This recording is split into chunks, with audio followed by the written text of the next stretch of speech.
Chapter 1 serves to introduce the basics of personal financial planning and the topics we'll be covering. This slide outlines the 4 learning objectives for this chapter. Every chapter's got this at the beginning. We want to identify social and economic influences on personal financial goals and decisions, develop personal financial goals, calculate the time value of money situations, and implement a plan for making personal financial and career decisions. The definition of personal financial planning makes an important point. The main goal is to manage your finances for your personal satisfaction, to make your life better. Financial literacy is using your financial skills and knowledge to reach your goals. This course is designed to provide you with a brief introduction to that knowledge and skills you will need, both in the course materials and with links to online sources. Having a financial plan means literally having a formalized plan that covers 3 items. Where are you now? What do you need and want financially? How are you going to arrange your finances to get there? So why go to the trouble to make a financial plan? The advantages are clearly listed. You need to know where you stand financially so you have control. You're prepared to make wise decisions concerning saving, borrowing, and buying. A vast majority of husband and wife arguments are about money. So frequently, one is a saver, one is a spender. Having an agreed-upon plan can save a lot of squabbles. Most of all, knowing what you have, what you owe, and a plan to manage both allows you to sleep well at night. Several personal factors drive many areas of your financial plan. Where you are in the life cycle and what is your life situation? Single student, young working single, young childless couple, young couple with small children, mature couple with college-age children, empty nesters, retired? Anytime a major event occurs in your life, you should reevaluate your financial plan. Graduation, marriage, birth of a child, job change, health issues. Finally, take careful consideration of your personal values. What's important to you? All of these have a powerful impact on your financial planning. Before we start actually designing a personal financial plan, we need to have a good idea of what economic forces influence your choices. It's on the slide. Economics is the study of how wealth is created and distributed.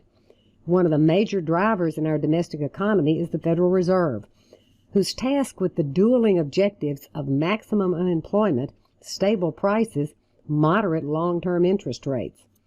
They do this through influencing interest rates, a major driver in all financial decisions. Exhibit 1-2 shows the monetary flows among providers and users of funds that occur in a financial system. Though sometimes it may not seem like it, we're basically savers and providers of funds in the economy, along with other entities. Our saved funds are transferred to users, businesses, and the government through 2 channels, financial markets and financial intermediaries. Financial intermediaries include banks, credit unions, investment companies, and institutions, all of which pool funds and loan them to users. Financial markets transfer funds by providing a venue for us to buy stocks, bonds, and other financial assets. While we are most affected by the domestic economy, global influences come into play as well. Both foreign investment and foreign competition affect our economy. The level of imports versus exports affects our trade imbalance and thus the supply of dollars. Foreign investment in the United States increases our money supply. The money supply affects interest rates in the most basic way. More money available, lower interest rates. A major concern of the Federal Reserve is the level of inflation in the domestic economy. Inflation reduces the buying power of the dollar, especially harmful to those on fixed income. U.S. inflation is typically measured by the CPI, the Consumer Price Index. The forecast core rate for 2022 is 2.4%. For 2020, the inflation rate was 1.25%, well below the 3 and 4% rates in the early 2000s. A quick way to find out how fast dollar values will grow, prices or savings, the rule of 72. In the example, an inflation rate of 4% means values will double in 18 years, 72 divided by 4. Savings at 6% will double in 12 years. Using the core inflation rate forecasted for 2022 of 2.4%, we find that prices will double in 30 years. If interest rates are so important, let's be clear about what they are. Simply put, an interest rate is the cost of money. This cost is affected by simple supply and demand. More available, lower cost. An added risk premium may reflect how long the funds are needed for. Longer equals higher rate. You want to tie up my money for longer? I demand a higher rate. Expected future inflation. Lenders want to protect themselves against locking in a low rate when rates are expected to increase.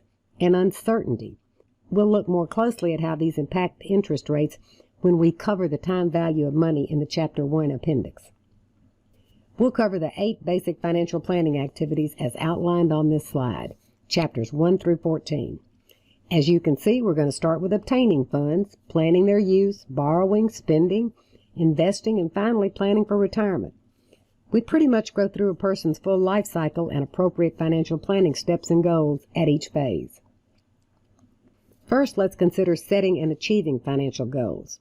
Goals can be broken down into 3 categories. Short-term goals, things you want to achieve within the next year. Intermediate goals, 2 to 5 years, such as savings for a new home. Long-term goals, saving for your child's education or for retirement. Financial needs can, again, be broken into 3 categories. Consumable products, food, clothing, items that are used up and have to be replaced. Durable products, appliances, cars, homes, bigger ticket items bought infrequently. Intangibles, health, education, leisure. This approach to goal setting applies to all goals, financial and otherwise. Goals must be SMART. Specific. You can't just say save for a car. That's too vague. They must be measurable. Goes with specific. Save to reach $5,000 for a down payment on a car. They must be action-oriented. Save $50 every month. It must be realistic. Can you save $50 a month? T, time-based, the per month part. So your goal would be save $50 a month toward a down payment on a car until you have $5,000. Life is a series of trade-offs. Opportunity cost is what you give up by making a choice. The cost could be time or money. You're giving up your time to take this class to move toward your goal of graduating. You give up spending today to save for the future. Here are some examples of different types of opportunity cost. Time. You can't be in 2 places at once. You gave up going to a movie tonight to watch this video. Health.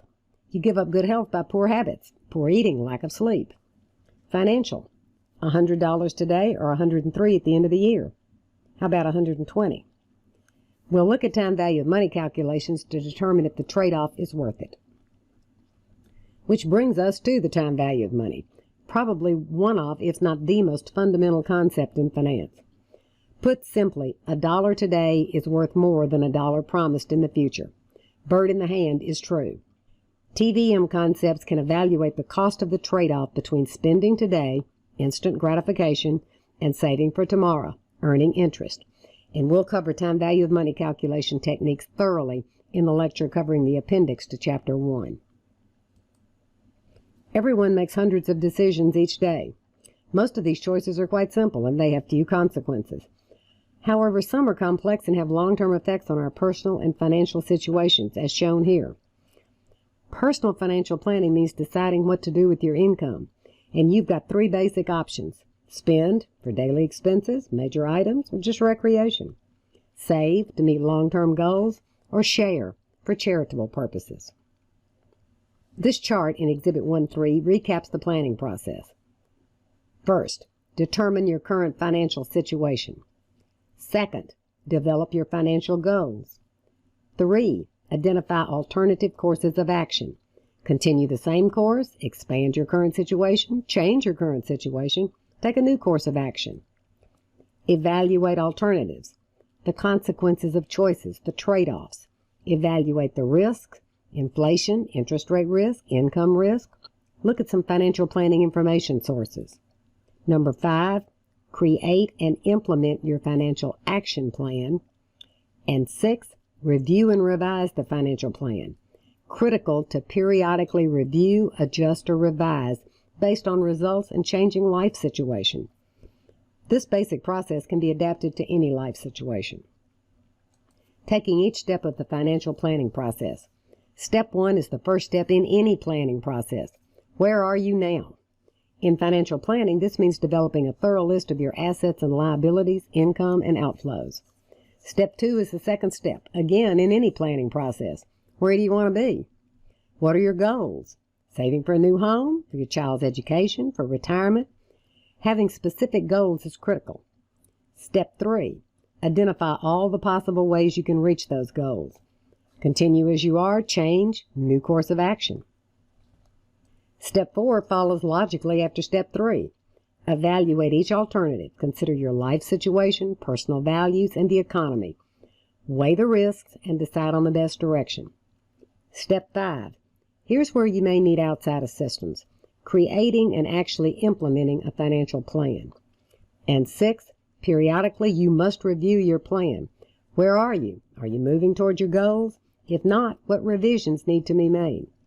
Financial planning is not a one-time activity. It's ongoing. Evaluate, implement, review, revise. We're going to cover some basics to help you get started on developing your personal financial plan. But should you need more information, a variety of sources are available. The Internet provides a wide variety. Banks and credit unions offer financial planning advice. There's a wide variety of financially oriented newspapers and magazines. Finally, financial specialists are available, usually for a fee, to assist you in both developing and implementing a long-term financial plan. Certified financial planners presenting the registered CFP designation are specifically trained to offer financial planning advice to individuals. Exhibit 1.4 offers a framework for developing and implementing a financial plan, along with examples for several life situations: single parent, young couple, middle-aged person or couple. In each case, short-term and long-term sample goals are given. Research has shown that the most common mistakes related to implementing a financial plan are unrealistic expectations, emotional decision-making, inflexibility, failure to plan for emergencies, inaction, failure to address issues as they arise, unclear values and priorities. Make no mistake, your career choice is truly key to your financial planning and life satisfaction. Career choices involve both risk and opportunities. You and you alone can decide if the career you want to pursue will provide the financial security you desire. Do not think that career choice is a one-time event. These choices can be periodically reevaluated based on changes in personal and economic situations. Education can be an important component of career choice, and the slide lists a variety of alternatives for funding school costs. The Chapter 5 appendix covers educational financing. The Chapter 2 appendix provides guidance for obtaining employment and professional advancement. We won't cover the Chapter 2 appendix in the lectures, but it's in your text and can provide some valuable help in developing a career strategy. This slide summarizes the main elements of Chapter 1. Financial decisions are influenced by life situation, personal values, and economic factors. As we go through the remaining chapters in this course, we'll walk through all 8 elements of financial planning. The SMART method of goal setting is applicable to all goals: saving for a house, losing weight, getting your degree. S, specific. M, measurable. A, action-oriented. R, realistic. T, time-based. Time value of money will be covered in the lecture on the Chapter 1 appendix. Finally, this reviews the steps in developing and implementing a financial plan. Determine your financial situation. Where are you now? Determine your financial goals. Where you want to be. Identify alternative courses of action. How can you get there? Evaluate the alternatives. Create and implement a plan. Try something. Review and revise the plan. How did it work out? What do we do now? This ends Chapter 1.